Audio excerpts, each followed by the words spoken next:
नमस्कार दोस्तों, आज मैं आपको सुनाने जा रहा हूँ मुंशी प्रेमचंद द्वारा लिखी कहानी बड़े भाई साहब। तो चलिए शुरू करते हैं।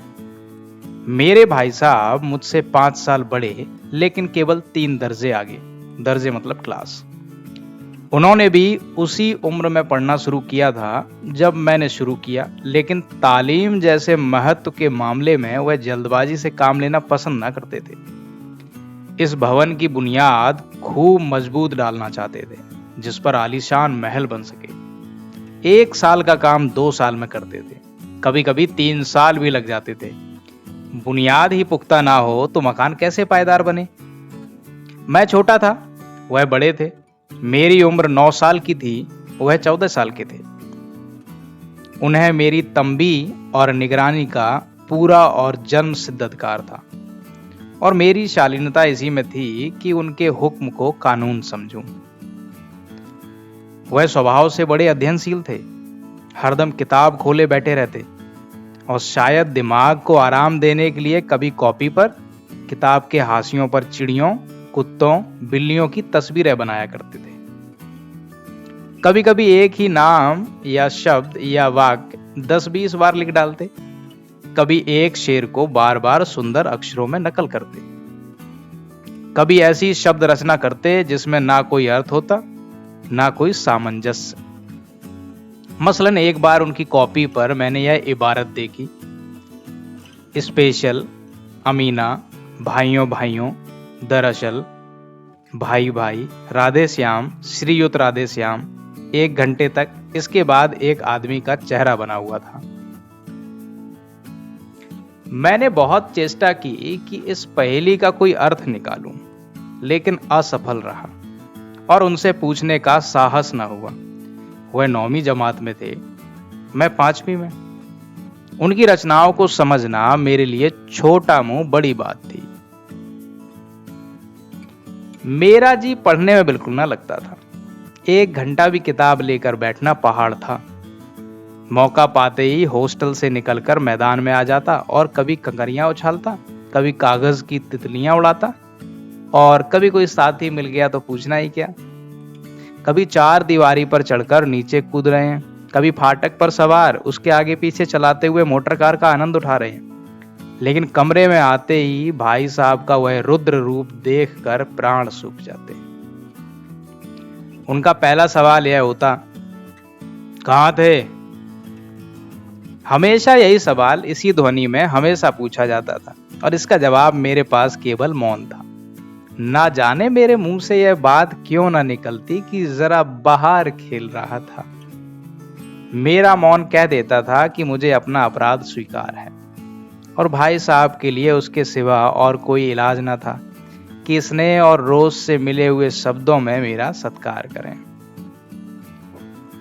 इस तरह अंग्रेजी पढ़ोगे तो जिंदगी भर पढ़ते रहोगे, और एक हर्फ ना आएगा। अंग्रेजी पढ़ना कोई हंसी खेल नहीं है कि जो चाहे पढ़ ले। नहीं ऐरा गहरा नत्थु खैरा सभी अंग्रेजी के विद्वान हो जाते। यहाँ रात दिन आंखें फोड़नी पड़ती हैं और खून जलाना पड़ता है, तब कहीं ये विद्या आती है। और आती क्या है, हाँ कहने को आती है। बड़े बड़े विद्वान भी शुद्ध अंग्रेजी नहीं लिख सकते, बोलना तो दूर रहा। और मैं कहता हूं तुम कितने घोंगा हो कि मुझे देखकर भी सबक नहीं लेते। मैं कितनी मेहनत करता हूं, यह तुम अपनी आंखों से देखते हो। अगर नहीं देखते तो यह तुम्हारी आंखों का कसूर है, तुम्हारी बुद्धि का कसूर है। इतने मेले तमाशे होते हैं, मुझे तुमने कभी देखने जाते देखा है? रोज ही क्रिकेट और हॉकी मैच होते हैं, मैं पास नहीं भटकता, हमेशा पढ़ता रहता हूं। उस पर भी एक एक दर्जे में 2-2, 3-3 साल पढ़ा रहता हूं। फिर भी तुम कैसे आशा करते हो कि तुम यूं खेल कूद में वक्त गंवाकर पास हो जाओगे? मुझे तो 2 ही 3 साल लगते हैं, तुम उम्र भर इसी दर्जे में पड़े सड़ते रहोगे। अगर तुम्हें इस तरह उम्र गंवानी है तो बेहतर है घर चले जाओ और मजे से गुल्ली डंडा खेलो। दादा की गाढ़ी कमाई के रुपए क्यों बर्बाद करते हो? मैं यह लताड़ सुनकर आंसू बहाने लगता। जवाब ही क्या था, अपराध तो मैंने किया, लताड़ कौन सहे। भाई साहब उपदेश की कला में निपुण थे। ऐसी ऐसी लगती बातें कहते, ऐसे ऐसे सूखती बाण चलाते कि मेरे जिगर के टुकड़े टुकड़े हो जाते और हिम्मत टूट जाती। इस तरह जान तोड़कर मेहनत करने की शक्ति मैं अपने में ना पाता था और उस निराशा में जरा देर के लिए मैं सोचने लगता, क्यों ना घर चला जाऊं। जो काम मेरे बूते के बाहर है उसमें हाथ डालकर क्यों अपनी जिंदगी खराब करूं। मुझे अपना मूर्ख रहना मंजूर था, लेकिन उतनी मेहनत से मुझे तो चक्कर आ जाता था। लेकिन घंटे 2 घंटे के बाद निराशा के बादल फट जाते और मैं इरादा करता कि आगे से खूब जी लगाकर पढ़ूंगा। चटपट एक टाइम टेबल बना डालता, बिना पहले से नक्शा बनाए कोई स्कीम तैयार कैसे काम शुरू करूं। बिना पहले से नक्शा बनाए कोई स्कीम तैयार किए काम कैसे शुरू करूं। टाइम टेबल में खेल कूद की मद बिल्कुल उड़ जाती। प्रातःकाल 6 बजे उठना, मुंह हाथ धो, नाश्ता कर पढ़ने बैठ जाना, 6 से 8 तक अंग्रेजी, 8 से 9 तक हिसाब और 9 से 9:30 तक इतिहास, फिर भोजन और स्कूल। 3:30 बजे स्कूल से वापस होकर आधा घंटा आराम, 4 से 5 तक भूगोल, 5 से 6 तक ग्रामर, आधा घंटा हॉस्टल के सामने ही टहलना, 6:30 से 7 तक अंग्रेजी कंपोजिशन, फिर भोजन करके 8 से 9 तक अनुवाद, 9 से 10 तक हिंदी, 10 से 11 तक विविध विषय, फिर विश्राम। मगर टाइम टेबल बना लेना एक बात है, उस पर अमल करना दूसरी बात। पहले ही दिन उसकी अवहेलना शुरू हो जाती। मैदान की वह सुखद हरियाली, हवा के हल्के हल्के झोंके, फुटबॉल की वह उछल कूद, कबड्डी के वह दांव घात, वॉलीबॉल की वह तेजी और फुर्ती मुझे अज्ञात और अनिवार्य रूप से खींच ले जाती और वहां जाते ही मैं सब कुछ भूल जाता। वह जानलेवा टाइम टेबल, वह आंख फोड़ पुस्तकें किसी की याद न रहती और भाई साहब को नसीहत और फजीयत का अवसर मिल जाता। मैं उनके साये से भागता, उनकी आंखों से दूर रहने की चेष्टा करता, कमरे में इस तरह दबे पांव आता कि उन्हें खबर ना हो। उनकी नजर मेरी ओर उठी और मेरे प्राण निकले। हमेशा सिर पर एक नंगी तलवार सी लटकती मालूम होती। फिर भी जैसे मौत और विपत्ति के बीच भी आदमी मोह और माया के बंधन में जकड़ा रहता है, मैं फटकार और घुड़कियां खाकर भी खेल कूद का तिरस्कार न कर सकता था। सालाना इम्तिहान हुआ, भाई साहब फेल हो गए, मैं पास हो गया और दर्जे में प्रथम आया। मेरे और उनके बीच में केवल 2 साल का अंतर रह गया। जी मैं आया भाई साहब को आड़े हाथों लूं। आपकी वह घोर तपस्या कहाँ गई? मुझे देखिए, मजे से खेलता भी रहा और दर्जे में अव्वल भी हूं। लेकिन वह इतने दुखी और उदास थे कि मुझे उनसे दिली हमदर्दी हुई और उनके घाव पर नमक छिड़कने का विचार ही लज्जास्पद जान पड़ा। हाँ, अब मुझे अपने ऊपर कुछ अभिमान हुआ और आत्मसम्मान भी बढ़ा। भाई साहब का वह रौब मुझ पर न रहा। आजादी से खेल कूद में शरीक होने लगा। दिल मजबूत था। अगर उन्होंने फिर मेरी फजीयत की तो साफ कह दूंगा, आपने अपना खून जलाकर कौन सा तीर मार लिया? मैं तो खेलते कूदते दर्जे में अव्वल आ गया। जवान से यह हेकड़ी जताने का साहस ना होने पर भी मेरे रंग ढंग से साफ जाहिर होता था कि भाई साहब का वह आतंक मुझ पर नहीं था। भाई साहब ने इसे भांप लिया। उनकी सहज बुद्धि बड़ी तीव्र थी और एक दिन जब मैं भोर का सारा समय गुल्ली डंडे की भेंट करके ठीक भोजन के समय लौटा तो भाई साहब ने मानो तलवार खींच ली और मुझ पर टूट पड़े। देखता हूं इस साल पास हो गए और दर्जे में अव्वल आ गए तो तुम्हें दिमाग हो गया है, मगर भाईजान घमंड तो बड़े बड़े का नहीं रहा। तुम्हारी क्या हस्ती है? इतिहास में रावण का हाल तो पढ़ा ही होगा। उसके चरित्र से तुमने कौन सा उपदेश लिया या यूं ही पढ़ गए? महज इम्तिहान पास कर लेना कोई चीज नहीं, असल चीज है बुद्धि का विकास। जो कुछ पढ़ो उसका अभिप्राय समझो। रावण भूमंडल का स्वामी था। ऐसे राजाओं को चक्रवर्ती कहते हैं। आजकल अंग्रेजों के राज्य का विस्तार बहुत बढ़ा हुआ है, पर इन्हें चक्रवर्ती नहीं कह सकते। संसार में अनेक राष्ट्र अंग्रेजों का आधिपत्य स्वीकार नहीं करते, बिल्कुल स्वाधीन हैं। रावण चक्रवर्ती राजा था। संसार के सभी महीप उसे कर देते थे। बड़े बड़े देवता उसकी गुलामी करते थे। आग और पानी के देवता भी उसके दास थे, मगर उसका अंत क्या हुआ? घमंड ने उसका नाम निशान तक मिटा दिया। कोई उसे एक चुल्लू पानी देने वाला भी न बचा। आदमी और जो कुकर्म चाहे करे, पर अभिमान न करे, इतराए नहीं। अभिमान किया और दीन दुनिया दोनों से गया। शैतान का हाल भी पढ़ा ही होगा। उसे यह अभिमान हुआ था कि ईश्वर का उससे बढ़कर सच्चा भक्त कोई है ही नहीं। अंत में यह हुआ कि स्वर्ग से नरक में ढकेल दिया गया। शाहे रूम ने भी एक बार अहंकार किया था, भीख मांग मांग कर मर गया। तुमने तो अभी केवल एक दर्जा पास किया है और अभी से तुम्हारा सिर फिर गया। तब तो तुम आगे पढ़ चुके। यह समझ लो कि तुम अपनी मेहनत से पास नहीं हुए। अंधे के हाथ बटेर लग गई, मगर बटेर केवल एक बार हाथ लग सकती है, बार बार नहीं लग सकती। कभी कभी गुल्ली डंडे में भी अंधा चोट निशाना पड़ जाता है। इससे कोई सफल खिलाड़ी नहीं हो जाता। सफल खिलाड़ी वह है जिसका कोई निशाना खाली ना जाए। मेरे फेल होने पर मत जाओ। मेरे दर्जे में आओगे तो दांतों पसीना आ जाएगा।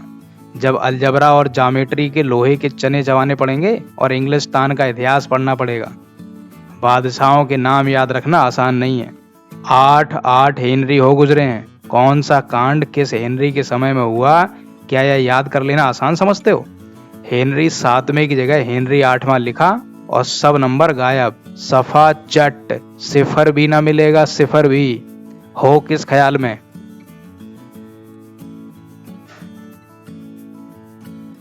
दर्जनों तो जेम्स हुए हैं, दर्जनों विलियम, कौड़ियों चार्ल्स। दिमाग चक्कर खाने लगता है, आंधी रोग हो जाता है। इन अभावों को नाम भी ना जुड़ते थे। एक ही नाम के पीछे दोयम सोयम चारुम पंचुम लगाते चले गए। मुझसे पूछते तो 10 लाख नाम बता देता। और ज्योमेट्री? ज्योमेट्री तो बस खुदा ही पनाह। आ बा जा की जगह आजा बा लिख दिया और सारे नंबर कट गए। कोई इन निर्दयी मुमतहिनों से नहीं पूछता कि आखिर आ बा जा और आ जा बा में क्या फर्क है, और व्यर्थ की बात के लिए क्यों छात्रों का खून करते हो? दाल भात रोटी खाई या भात दाल रोटी खाई, इसमें क्या रखा है? मगर इन परीक्षकों को क्या परवाह, वह तो वही देखते हैं जो पुस्तक में लिखा है। चाहते हैं कि लड़के अक्षर अक्षर रट डालें और इसी रटंत का नाम शिक्षा रख छोड़ा है। और आखिर इन बेसिर पैर की बातों के पढ़ने से फायदा? यह रेखा पर वह लंब गिरा दो तो आधार लंब से दुगना होगा। पूछिए इससे प्रयोजन? दुगना नहीं चौगना हो जाए या आधा ही रहे मेरी बला से। लेकिन परीक्षा में पास होना है तो यह सब खुरापात याद करनी पड़ेगी। कह दिया समय की पाबंदी पर एक निबंध लिखो जो 4 पन्नों से कम ना हो। अब आप कॉपी सामने खोलें, कलम हाथ में लिए उसके नाम को रोइए। कौन नहीं जानता कि समय की पाबंदी बहुत अच्छी बात है। इससे आदमी के जीवन में संयम आ जाता है, दूसरों का उस पर स्नेह होने लगता है और उसके कारोबार में उन्नति होती है। लेकिन इस जरा सी बात पर 4 पन्ने कैसे लिखें? जो बात एक वाक्य में कही जा सके उसे 4 पन्नों में लिखने की जरूरत? मैं तो इसे हिमाकत कहता हूँ। यह तो समय की किफायत नहीं बल्कि उसका दुरुपयोग है कि व्यर्थ में किसी बात को ठूंस दिया जाए। हम चाहते हैं आदमी को जो कुछ कहना हो चटपट कह दे और अपनी राह ले, मगर नहीं, आपको 4 पन्ने रंगने पड़ेंगे, चाहे जैसे लिखिए, और पन्ने भी पूरे फुल स्केप आकार के। यह छात्रों पर अत्याचार नहीं तो और क्या है। अनर्थ तो यह है कि कहा जाता है संक्षेप में लिखो। समय की पाबंदी पर संक्षेप में एक निबंध लिखो जो 4 पन्नों से कम ना हो। ठीक, संक्षेप में तो 4 पन्ने हुए, नहीं शायद 100-200 पन्ने लिखवाते। तेज भी दौड़िए और धीरे धीरे भी। है उल्टी बात, है या नहीं? बालक भी इतनी सी बात समझ सकता है, लेकिन इन अध्यापकों को इतनी तमीज भी नहीं है। उस पर दावा है कि हम अध्यापक हैं।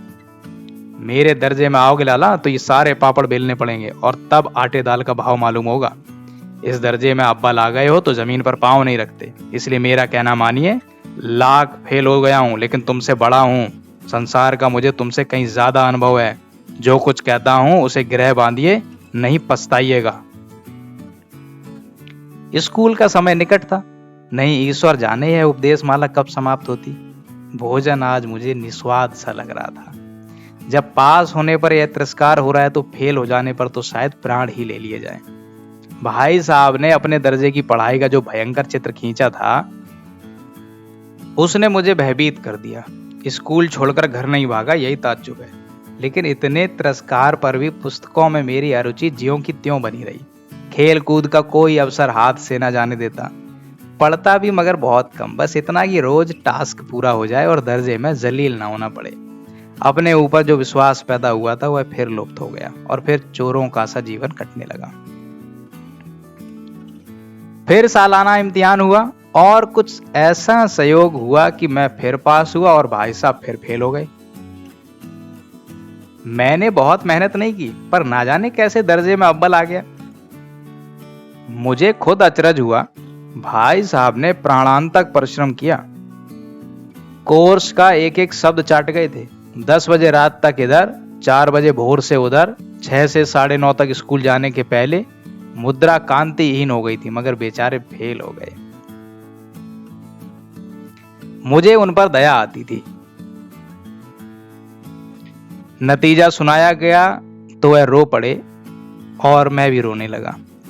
अपने पास होने की खुशी आधी हो गई। मैं भी फेल हो गया होता तो भाई साहब को इतना दुख ना होता, लेकिन विधि की बात कौन टाले। मेरे और भाई साहब के बीच में अब केवल 1 दर्जे का अंतर और रह गया।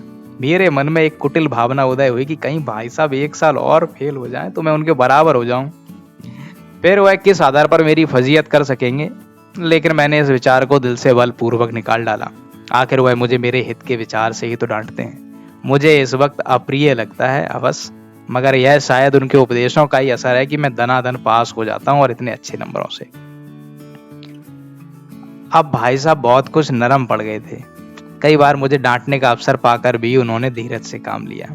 शायद अब वह खुद समझने लगे थे कि मुझे डांटने का अधिकार उन्हें नहीं रहा, या रहा भी तो बहुत कम। मेरी स्वच्छंदता भी बढ़ी। मैं उनकी सहिष्णुता का अनुचित लाभ उठाने लगा। मुझे कुछ ऐसी धारणा हुई कि मैं पास ही हो जाऊंगा, पढ़ूं या ना पढ़ूं, मेरी तकदीर बलवान है। इसलिए भाई साहब के डर से जो थोड़ा बहुत पढ़ लिया करता था वह भी बंद हुआ। मुझे कनकौए उड़ाने का नया शौक पैदा हो गया था और अब सारा समय पतंगबाजी की ही भेंट होता था। फिर भी मैं भाई साहब का अदब करता था और उनकी नजर बचाकर कनकौए उड़ाता था।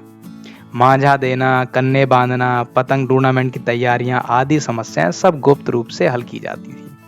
मैं भाई साहब को यह संदेह न करने देना चाहता था कि उनका सम्मान और लिहाज मेरी नजरों में कम हो गया है।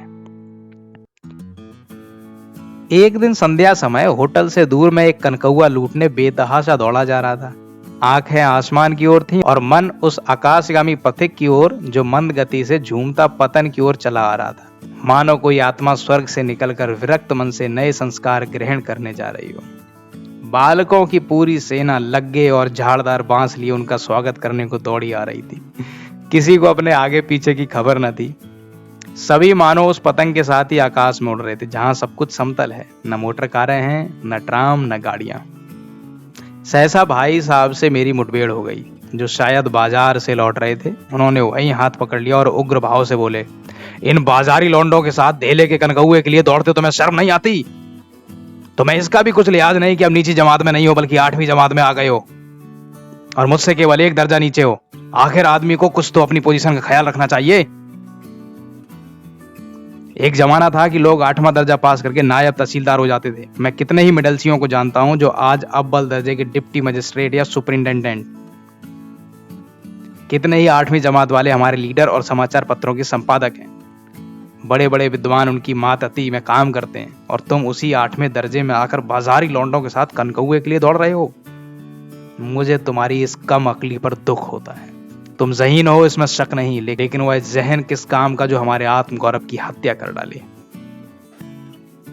तुम अपने दिल में समझते होगे मैं भाई साहब से महज 1 दर्जा नीचे हूं और अब उन्हें मुझको कुछ कहने का हक नहीं है, लेकिन यह तुम्हारी गलती है। मैं तुमसे 5 साल बड़ा हूं और चाहे आज तुम मेरी ही जमात में आ जाओ और परीक्षकों का यही हाल रहा तो निसंदेह अगले साल तुम मेरे समकक्ष हो जाओगे और शायद 1 साल बाद मुझसे आगे भी निकल जाओ। लेकिन मुझ में और तुम में जो 5 साल का अंतर है उसे तुम क्या खुदा भी नहीं मिटा सकता। मैं तुमसे 5 साल बड़ा हूं और हमेशा रहूंगा। मुझे दुनिया का और जिंदगी का जो तजुर्बा है तुम उसकी बराबरी नहीं कर सकते, चाहे तुम MA और DPhil और D.Litt ही क्यों ना हो जाओ। समझ किताबें पढ़ने से नहीं आती, दुनिया देखने से आती है।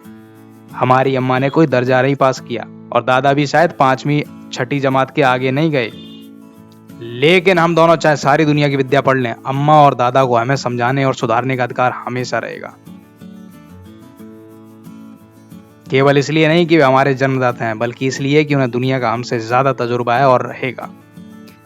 अमेरिका में किस तरह की राज व्यवस्था है और 8वें हेनरी ने कितने ब्याह किए और आकाश में कितने नक्षत्र हैं, यह बातें चाहे उन्हें ना मालूम हो, लेकिन हजारों ऐसी बातें हैं जिनका ज्ञान उन्हें हमसे और तुमसे ज्यादा है। दैव न करे आज मैं बीमार हो जाऊं तो तुम्हारे हाथ पांव फूल जाएंगे।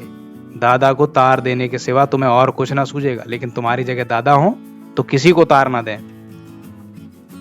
ना घबराएं ना बदहवास हो, पहले खुद मर्ज पहचान कर इलाज करेंगे, उसमें सफल ना हुए तो किसी डॉक्टर को बुलाएंगे। बीमारी तो खैर बड़ी चीज है, हम तुम तो इतना भी नहीं जानते कि महीने भर का खर्च महीना भर कैसे चले। जो कुछ दादा बेचते हैं उसे हम 20-22 तक खर्च कर डालते हैं और फिर पैसे पैसे को मोहताज हो जाते हैं। नाश्ता बंद हो जाता है, धोबी और नाई से मुंह चुराने लगते हैं। लेकिन जितना आज हम और तुम खर्च कर रहे हैं उसके आधे में दादा ने अपनी उम्र का बड़ा भाग इज्जत और नेकनामी के साथ निभाया है और कुटुंब का पालन किया है, जिसमें सब मिलकर 9 आदमी थे। अपने हेडमास्टर साहब ही को देखो, एमए है कि नहीं, और यहाँ के एमए नहीं, ऑक्सफोर्ड के 1000 रुपए पाते हैं, लेकिन उनके घर का इंतजाम कौन करता है? उनकी बूढ़ी माँ। हेडमास्टर साहब की डिग्री यहाँ बेकार हो गई। पहले खुद घर का इंतजाम करते थे, खर्च पूरा ना पड़ता था। जब से उनकी माता जी ने प्रबंध अपने हाथ में ले लिया है, जैसे घर में लक्ष्मी आ गई है। तो भाईजान ये गरूर दिल से निकाल डालो कि तुम मेरे समीप आ गए हो और अब स्वतंत्र हो। मेरे देखते तुम बेराना चलने पाओगे। अगर तुम यो ना मानोगे तो मैं थप्पड़ दिखाकर इसका प्रयोग भी कर सकता हूं। मैं जानता हूं तुम्हें मेरी बातें जहर लग रही हैं। मैं उनकी इस नई युक्ति से नतमस्तक हो गया। मुझे आज सचमुच अपनी लघुता का अनुभव हुआ और भाई साहब के प्रति मेरे मन में श्रद्धा उत्पन्न हुई। मैंने सजल आंखों से कहा, हरगिज नहीं, आप जो कुछ फरमा रहे हैं वह बिल्कुल सच है और आपको उसके कहने का अधिकार है। भाई साहब ने मुझे गले से लगा लिया और बोले, मैं कनकौए उड़ाने को मना नहीं करता, मेरा जी भी ललचाता है, लेकिन करूं क्या? खुद बेराह चलूं तो तुम्हारी रक्षा कैसे करूं? यह कर्तव्य भी तो मेरे सिर है। संयोग से उसी वक्त एक कटा हुआ कनकौआ हमारे ऊपर से गुजरा। उसकी डोर लटक रही थी। लड़कों का एक गोल पीछे पीछे दौड़ा चला आता था। भाई साहब लंबे हैं ही, उछल कर उसकी डोर पकड़ ली और बेतहाशा हॉस्टल की तरफ दौड़े। मैं पीछे पीछे दौड़ रहा था। कहानी खत्म। कैसी लगी कमेंट में लिखकर जरूर बताएं। नमस्कार।